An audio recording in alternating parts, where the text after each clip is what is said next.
President Trump this week may address another of the issues on which he promised big change. As a candidate, Trump denounced President Obama's move to restore relations with Cuba. Now he is preparing to visit Miami and discuss his own policy. NPR's Scott Horsley is covering this story. Hi, Scott. Good to be with you, Steve. What's the president going to do?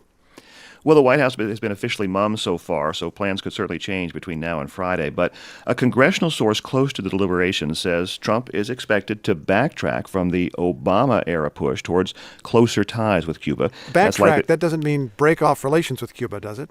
Probably won't go that far, but we are likely to see some new limits on travel and trade with Cuba.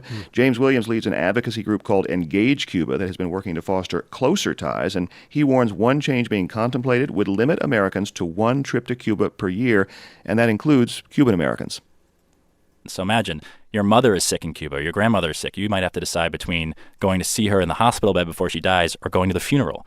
I mean, that is just tragic, and it's not what we should be about. And I hope that gets changed before Friday, because there is still time for this to be influenced until the president says these words and writes the recommendations. Things could change. But as of right now, we're in a very, very scary place. Well, how would the administration go about restricting travel, Scott? Well, right now, travel is restricted to just 12 permitted categories, but it's sort of on the honor system. There's very little enforcement of that. There are a few questions asked. That could change. There could be more policing to make sure visitors actually fit in one of those permitted categories. There's also talk of clamping down on Americans doing business with any entity that's connected to the Cuban military, and that could have a chilling effect on economic ties. What are the politics of all this? Polling suggests that most Americans actually support the existing policy of greater openness to Cuba, and that includes a majority of Republicans. Just last month, we saw 55 senators sponsoring a bill that would go even further in relaxing the travel restrictions. But there are a handful of Cuban-American lawmakers who want to see a renewed crackdown. Williams says two who are leading this effort are Florida Senator Marco Rubio and Miami Congressman Mario Diaz-Balart. Unfortunately, this is Washington backroom politics at its very worst. The real reason this is happening is a sort of backroom deal between Congressman Mario Diaz-Balart and Senator Rubio with President Trump, while all the majority of the pro-engagement members of Congress have been left on the sidelines.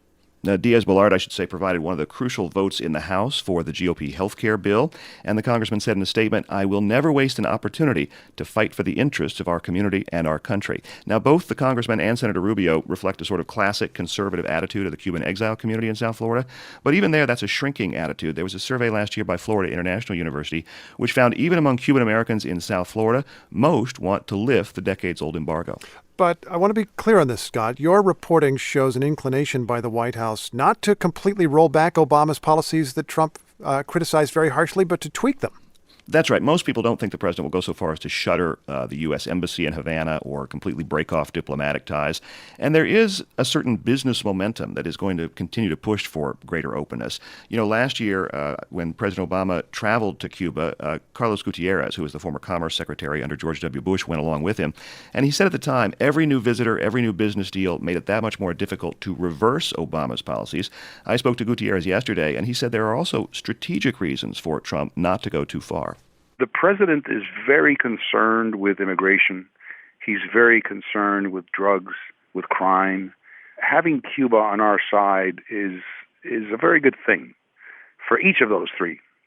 Having them not on our side is not a good thing. Scott, regardless of the details of the policy, do you feel you understand the White House's theory of the case here? How do they see Cuba? How do they think it is wise to approach Cuba broadly? Well, certainly the folks like Senator Rubio and Congressman Diaz-Balart feel that isolating Cuba is the best way to foster political and economic change on the island. The Obama administration took the opposite attitude. They felt like greater engagement, greater connection with Cuba was the best way to foster change. They argued that we isolated Cuba, the United States, for more than half a century, and that didn't bring about the change they want. They concede that the last 2 years haven't brought as much change as perhaps they would like to see, but they say they ought to give the policy of renewed openness more time. And Trump, you still don't know which way he's going to go. Okay. We'll find out Friday. All right. Scott, thanks very much. Good to be with you, Steve. That's NPR's Scott Horsley.